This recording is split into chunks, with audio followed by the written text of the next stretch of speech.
How is a Christian supposed to interact with narcissism? Wait a second. Where are we actually going with this? Like, are you a Christian who's grappling with the challenges posted by narcissism in your life and you're wondering, like, how do I actually deal with this? What do I do with this? Does this even correlate? You'll find different pieces of religious organizations and Christianity that don't even view narcissism as being an issue or being a big deal. And I don't mean like a big deal in what it's doing, but they'll be like, hey, that's just sin. That's just someone acting out. That's just someone who has a pride problem. And they'll oftentimes like compartmentalize it in a very small box of like, deal with this and everything will be fixed. And oftentimes that's not the case. And oftentimes that's not what happens. But one of the things that happens inside of narcissism is oftentimes spiritual abuse. So talking from it from a different frame of like, how do you actually navigate this as a Christian if you've been in a relationship with spiritual abuse and he continues to put different words and scripture onto you? What do you actually do? Okay, if you're new here, my name is Ben Taylor. I'm a self-aware narcissist on this channel to provide awareness and help break you free from toxic narcissistic abuse. What happens when that's in the church? What happens when that's in the Christian field? What happens in religion? And unfortunately, it's in there a ton. It's like permeated. And so there's a lot of really negative examples by people that say they're positive and healthy and whole, but in reality, they're coming home and they're abusing and they're manipulating people there. So one of the first things I want to bring up is you need to anchor your faith in something. Like you need to have a firm grounding in it, because a lot of times a toxic person will use scripture, will use religious principles to manipulate you to make sure that you see life from their perspective. Not from the perspective of the religion, but the perspective of him. Of like, I need you to look how I want you to look, act how I want you to look, because you need to respect me, because you need to love me, because you need to do all these things that aren't even like biblical and aren't even something in your religion. So first, like understand, like you might have to seek some guidance from your own religion, from your own scripture, from your own Christian beliefs to be able to see, do I believe this because it's actually true? Or like, do I believe this because it's just been told to me?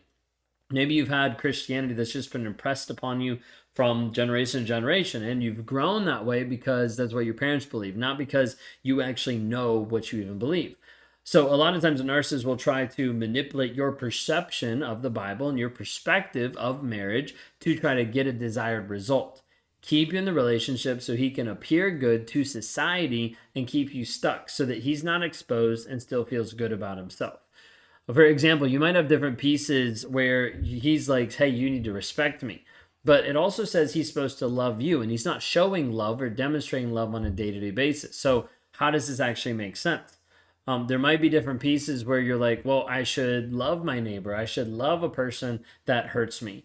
Totally get that. But it also doesn't say that you're supposed to accept abuse and beatings and manipulation and all this type of abuse that's happening in the relationship. So it'd be like, you need to get really grounded on what do you actually believe, not based on what he tells you and what he tells you to believe. Now, this is really hard, but it's coming down to what are the actual facts about your religion? What's the actual facts about being a Christian and being in a toxic relationship?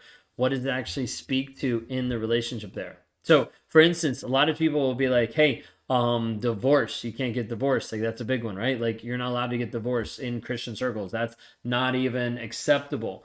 But when you go back into scripture, there's a piece where people are like, well, wait, you let people, talking to Jesus in the New Testament, like, wait, you let people get divorced in the Old Testament. He's like, yeah, out of the hardness of your hearts, I let people get divorced because of the sin that was actually happening. So what was happening in olden days and in Bible days is in the Old Testament, people were getting married. And then as a result, the guy would push the girl away and be like, yep, don't want you anymore, but wouldn't actually give her a certificate of divorce. Then he could go be with someone else. She couldn't technically do anything because she was still married to him. So by the law, she still had to be with him. So part of it was like, hey, because he's being such an asshole, like you're now allowed a divorce because there's no reason for this person to be stuck in bondage to this guy when he's going to another person. Sound like narcissism at all? Yeah, pretty interesting. So, but that, I just say that, give a different perspective, but also look it up. Start learning and starting seeing what is actually in there, because otherwise you might be believing a lie from a toxic narcissistic person. Now, the other piece that's just really interesting when we step into Christianity is forgiveness, right? Like everybody needs to forgive. I want you to know yes and no. And we're going to talk about that really quick. So there's this piece of forgiveness that you might be used to hearing and thinking and seeing and believing is you're going to forgive and you're going to get back together. You're going to forgive and you're going to make up. You're going to forgive and everything's going to be together. And you're like, I don't know if I can do that. I don't know if I should because of how abusive it's been. But people keep telling me I'm supposed to do that. I want you to hear this. Forgiveness does not mean reconciliation. Just because you forgive a person doesn't mean you need to be with them, doesn't mean you need to talk to them, doesn't mean you need to interact with them anymore. If they're still toxic, you don't need to do anything with them, okay? But what I want you to understand is forgiveness is a piece that is actually helping you more than it is the other person. Now, what I mean by this is forgiveness is this act of releasing the stuff that you hold inside. Not giving that other person a blank slate for what they did, not excusing their behavior, but it's actually releasing the emotional duress and pressure and stress that's put on you. You see, a narcissist is going to control you mentally, emotionally, physically, sexually, all those different things. Forgiveness is the piece that lets you actually release that so that you can actually focus on you. It's super hard to be able to focus on you when you're still holding frustration, resentment, bitterness, where you're still holding all this stuff towards the other person. Does it mean he gets scot-free? Does it mean you stop pressing charges? Does it mean you stop the divorce? No, not at all. It just means that, hey, in order for you to heal, you actually have to release some of this stuff so that you can actually move forward in your own healing. Like, it's a barrier if you don't. Okay, think about it that way. But freedom from the abuse, from all the trauma, from the things that happen, come from there being this level of forgiveness. Sometimes it's just simply a level of forgiveness for you. Like, I forgive myself for staying so long. I forgive myself for being abused and putting up with it when I knew I shouldn't. All these thoughts that a lot of times will hurt you and keep you put down even more. The other thing with it is you need to learn to set healthy boundaries. And part of this means you need to actually bring it into your Christian values of like, what do I actually believe and how do I actually want to protect myself? Your faith actually calls for you to honor and protect yourself as a child of God. Okay, so if we're in the Christian bubble and we're looking at this, you're like, okay, I need to actually protect myself and not put myself in a place of harm that's actually going to hurt me, degrade me, and push me away from being able to be connected to God. God is not the God of abuse. So like when you're listening to this, you're like, okay, well, I need to make sure that I'm being free, that I'm being separated from the things that are actually abusing me, that are keeping me down. You see, setting boundaries, it's not a sign of disrespect to another person. It's an act of self-love and preservation of who you actually are. Christian values can coexist with self-care and protection from harm. So it's not this thing of like, hey, we want you to get beat up, we want you to get hurt. No, like if you hear people like going that direction in ideology and theology and ideas at all, like you need to back away, okay? Because you need to understand, like it takes a lot of strength to be able to establish any type of boundaries with a narcissist. And like you might have to limit contact with them, you might have to move away, you might have to go no contact, you might have to leave the church or the institution that you're a part of, like interacting and still uphold those values. That's really hard for a lot of people to do. Just understand that just because this person's being abusive and just because you're forgiving as far as releasing the emotional hold that he has on you, it doesn't mean you need to continue to accept any of the stuff that's coming at you from this person. You can be completely separate and start to move forward. You need to seek guidance and support.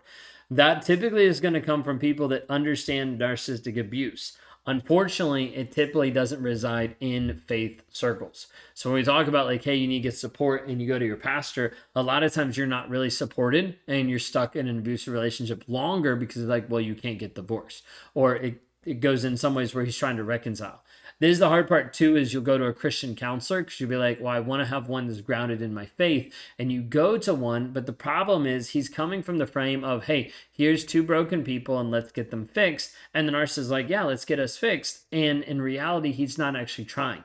He doesn't actually care to fix the problem. So the counselor is already coming from a frame of like, oh, we're going to work on this, when in reality, the narcissist doesn't have any indication or truth to be able to do that. And so typically it turns out even more abusive. I'd be very careful about going to a couples counselor, couples therapist, especially a Christian one, because a lot of times they'll get it really skewed up with the values of making sure that you stay in an abusive relationship and oftentimes cause more harm to you. So be really careful for that. Another thing too is like a lot of times people will be like, well, I'll just pray about it and it'll get better. And I need you to understand that prayer is not a manipulation tool. So prayer is a piece of like, hey, you can pray for another person, but also you need to act. And God did not look at people in the Bible and be like, you pray and I'll just figure it all out. No, they actually had to take some big moves. Like Noah, like had to take big moves. He had to build an ark. Like Jonah had to take big moves. He had to go actually preach to the city. If not, he got swallowed by a big fish. Like when we talk about all this stuff, people are like, okay, yeah, but they prayed and like God fixed it. There's an act of you have to actually do something about it. Like you're just sitting there and being like, well, I'm going to pray and it's going to get better. Like, no, that's believing a fantasy. And that's not actually even based anywhere in scripture of like, let me just sit on my hands and pray. Okay. What you need to understand is you need to make a move for you, which might mean separation, which might mean you moving forward in your own healing, regardless of what he's doing.